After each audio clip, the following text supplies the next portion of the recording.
اسے انگارے اور موتی میں کوئی فرق نہیں لگتا، اسے مت مارو۔ چھٹا بند ہے، کہا کسی نے کہ وہ جلد لوٹ آئیں گے، کہا کسی نے کہ امید اب بہت کم ہے، الہی ڈوبتے دل کو ذرا سہارا دے، میرے چراغ کی لو آج کتنی مدھم ہے۔ اس بند میں شاعرہ کہہ رہی ہیں فساد کے ہنگامے میں اس کا شوہر بھی اس سے الگ ہو گیا، اسے اس کی کوئی اطلاع نہیں، کوئی خبر نہیں ہے، کوئی کہتا ہے وہ بچ گیا، بہت جلد واپس آئے گا، بہت جلد واپس آ جائے گا، کوئی کہتا ہے اب اس کے آنے کی کوئی امید نہیں ہے۔ ساتواں بند ہے، نہ بولی نیم کی پکی اب آئے گا ساون، مگر یہ گیت اسے آہ کیسے یاد آیا، وہ اپنی ماں سے لپٹ کر نہ رو سکے گی کبھی، نہ سر پہ ہاتھ کبھی رکھ سکے گا ماں جایا۔ اس بند میں شاعرہ کہہ رہی ہیں نیم کی نہ بولی پکنے لگی ہے اور اب ساون آنے والا ہے، اس بدلتے موسم میں اسے اپنی ماں اور اپنا بھائی بے طرح یاد آ رہا ہے، وہ کس کے گلے لگ کر روئے گی اور کون اس کے سر پر تسلی سے ہاتھ رکھے گا۔ آٹھواں بند ہے، سنا ہے نیند میں وہ چونک چونک پڑتے ہیں، لہو کے داغ تھے جن پر وہ ہاتھ جلتے ہیں، پڑوسیوں سے یہ کہہ دو وہ مشعلیں رکھ دے کہ ایک گاؤں کے گھر ساتھ ساتھ جلتے ہیں۔ اس بند میں شاعرہ کہہ رہی ہیں کہ معصوم کے وہ قاتل اب پچھتاوے کی آگ میں جل رہے ہیں، وہ نیند میں چونک اٹھتے ہیں، ان کے ہاتھوں پر لگے خون کے دھبے جلتے ہوئے محسوس ہوتے ہیں، اور ان ہاتھ کے جلنے سے ان قاتلوں کے گھر بھی جلنے لگے ہیں، جن کی وجہ سے پورے گاؤں میں روشنی ہو گئی ہے۔ نواں بند دیکھتے ہیں، الہی شام اب اس گاؤں میں نہ آنے پائے کہ اس کے آتے ہی دکھیائیں مل کے روتی ہیں، درندے اپنے بھٹوں میں دہلنے لگتے ہیں، ہوائیں کوہ سے ٹکرا کے جان کھوتی ہے۔ اس بند میں شاعرہ کہہ رہی ہیں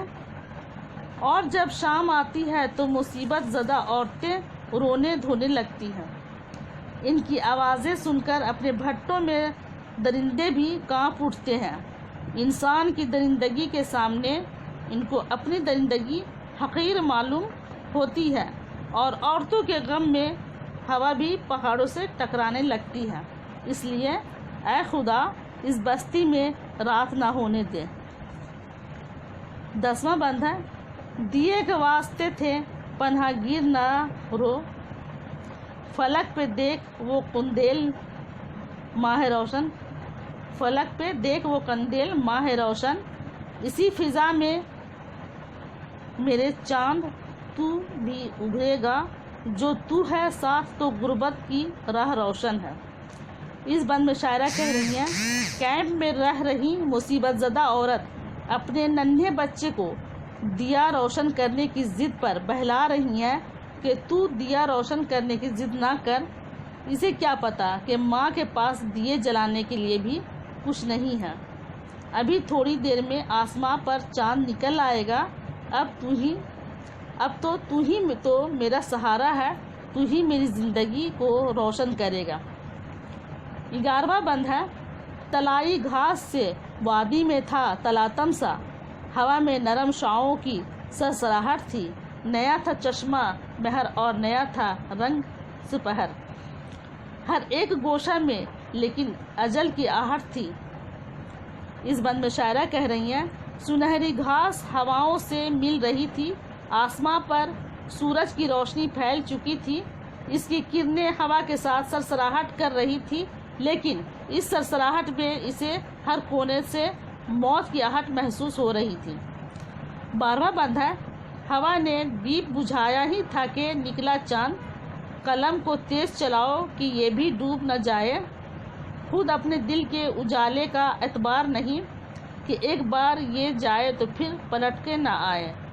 اس بند میں شاعرہ کہہ رہی ہیں ہوا نے دیا بجھایا ہی تھا یعنی سورج ڈوبنے کے بعد چاند نکل آیا۔ قلم کو تیزی سے چلاؤ، کہیں یہ بھی لکھنا بند نہ کر دے۔ اپنے دل کے اجالے پر اتنا بھروسہ نہ کرو کیونکہ کہیں یہ بھی دھڑکنا بند نہ کر دے۔ 13واں بند ہے، یہ چاندنی کا اجالا، یہ نیم شب کا سکون، سفید گنبد وہ در دودھ میں نہائے ہوئے، ستاروں کوئی کہانی کہو کہ رات کٹے، نہ یاد آئے مجھے روز و شب بھلائے ہوئے۔ اس بند میں شاعرہ آدھی رات کا پرسکون ماحول کے بارے میں کہہ رہی ہیں کہ آدھی رات کا پرسکون ماحول پھیلی ہوئی چاندنی کی روشنی میں سفید گنبد چاندنی میں نہایا ہوا نظر آ رہا ہے۔ وہ مصیبت زدہ عورت ستاروں سے ہم کلام ہو کر کہہ رہی ہیں کہ اے ستاروں، تم ہی مجھے کوئی کہانی سناؤ تاکہ رات کٹے اور مجھے فراموش کے واقعات یاد نہ آئے، یعنی بھولے ہوئے باتیں جو ہے وہ مجھے یاد نہ آئے۔ تو ہم لوگوں کا یہ نظم شفیق فاطمہ شیرہ کا یہ نظم یاد نگر شفیق فاطمہ شیرہ کا نظم یاد نگر کمپلیٹ ہوا، مکمل ہوا۔ آج کے لیے اتنا ہی، باقی نیکسٹ کلاس میں اللہ